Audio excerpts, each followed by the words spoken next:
Ginataang labong na may malunggay.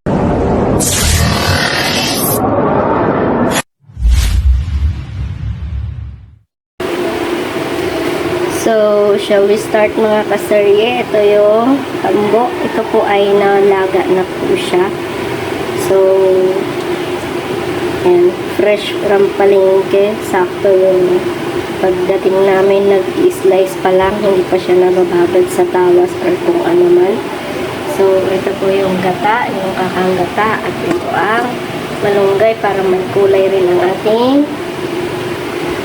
tambo ng kawayan. And then, merong bawang, garlic, sibuyas, at sili. At extra na rin po yung okra dahil meron pong bunga yung okra na pwedeng i-harvest. So, ito po ang ating pampalasa, ang pritong isda. So, tara na po mga kasarye, luto time na. Ingit na po ako ng kawali at lagyan po natin ng konting oil para panggisa sa ating mga ingredients. Konti-konti lang po. And then, isa po natin ang ating bawang ay luya. First po muna natin ang ating luya. So, start na natin. Lagay na natin ang ating luya dahil mainit na po ang ating kawali at mantika. Ayan. So, lagay na rin po natin ang ating bawang para pagdating po silang mag-golden brown.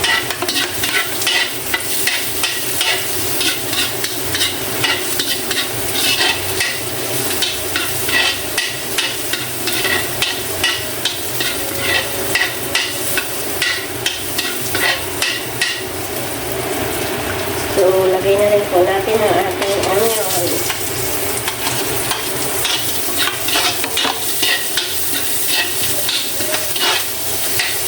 And then, ito ang ating tambo. Tubo ng ating kawayan. So, ayan.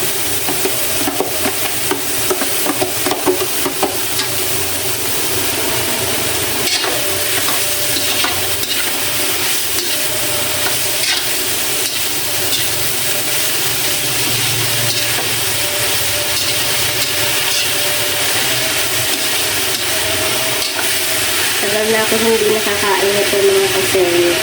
Siguro mga 20 years na.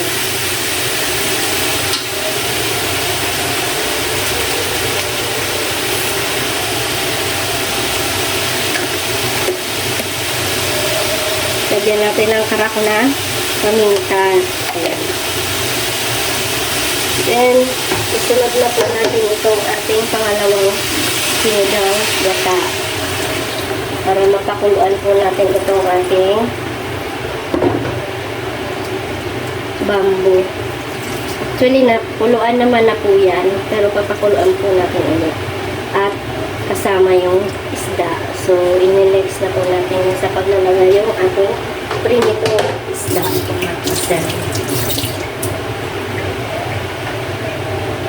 So, bago ko po pala ililagay yung pritong isda ay lagyan muna natin ng panglaban sa umay. Itong sinigang mix. Okay lang naman po ilalagay natin para hindi lang nakakaumay yung ating ginataan. So, ayan. Tunawin lang po natin muna ito at haluin. Pwede rin naman po kalamansi kung alin po yung bet nyo. So, haluin lang po muna natin yan.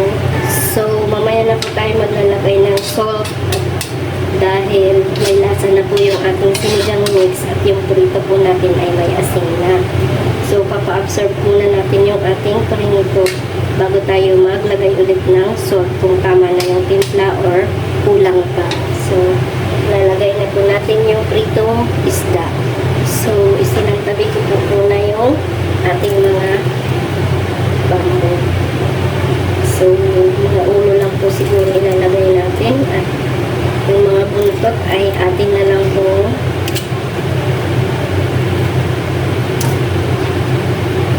separate sa ating side dish. Dahil ito po ay pampalasa lang naman sa ating gulay. po siguro yan mga kasarye. Kasya na po siguro yan. Ito po ay pang ano na lang, pang dagdag na lang sa aking kanin. So, papakuluan lang po natin sila. Medyo pa tuyuin yung sabaw. Kasi may ilalagay po tayong dakang gata. So, antayin lang po natin sila mga kaserye. Ilalagay ko na rin pala itong sili. Siling labuyo at saka yung siling maliliit. Ano? Tawag na dito. Ibang sili. Harvest po sa bakuran. So, ayan. Yung malunggay, harvest sa bakuran at saka yung mga sili at okra.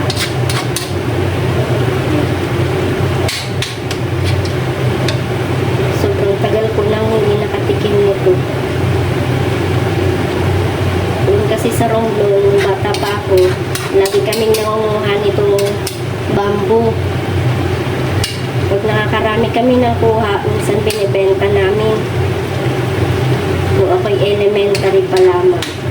So, nung high school, hindi na po ako nakatikim nito. Then, ako po'y nalipat na ng Bicol. Then, dito na rin nandito na sa syudad. So, hindi na rin ako nakatikim. Nakakatikim lang pang yung tinatawag na otan. Cebuano, yung pininding sa Ilocano, otan sa Bisaya. Sinasabawan nila ito. Eh ngayon, namis ko ang ginataan. Ngayon din si Mister, kaya siya ang nagkayod ng niyog. Kasi craving din siya sa ginataan na ganito. So, ayan. Tayin po natin yan na medyo matuyo yung sabaw. Mamaya ko na po ilalagay yung okra para hindi naman siya ma-overcook.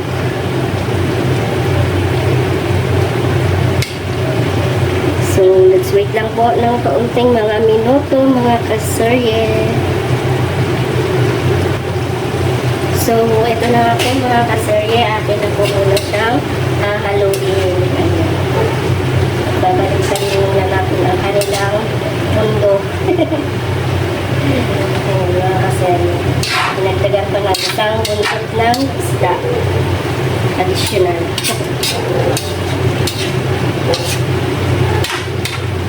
So, pwede na po siguro natin ilagay itong okra. Ako naman hindi naman maluto mamaya ito.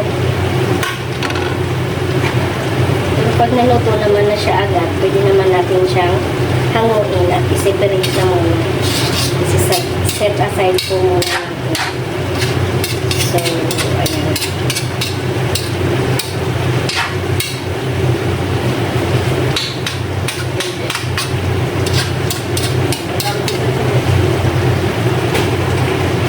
Jen, matawag sa'yo.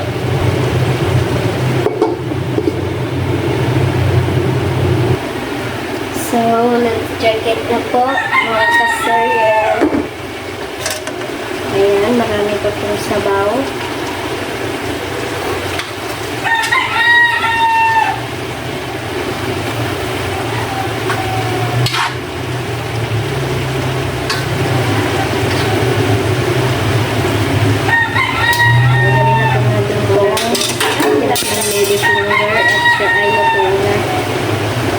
Hindi na siya masarap pag overcook. So, ayan, tanggalin ko na itong lady finger. Marami pa siyang sabaw mga kaserye. Medyo pa upain pa natin yung sabaw.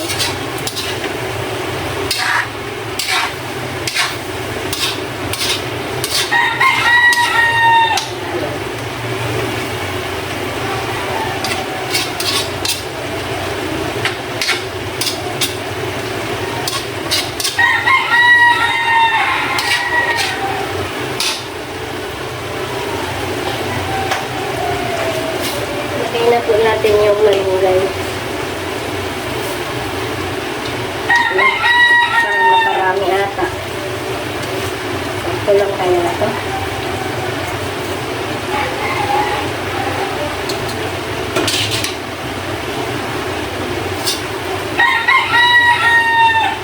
muna natin dahil malapit na pong pupus yung sabaw.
So, ayan na po mga kasarye. Luto na po ang ating ginataang tambo ng kawayan. Mga tawag dyan. Basta yun lang yun. So, ayan. Ihanda na po ang kanin. Ready to serve na po ang ating gulay. So, let's go and let's eat na mga kasarye. Thank you for watching.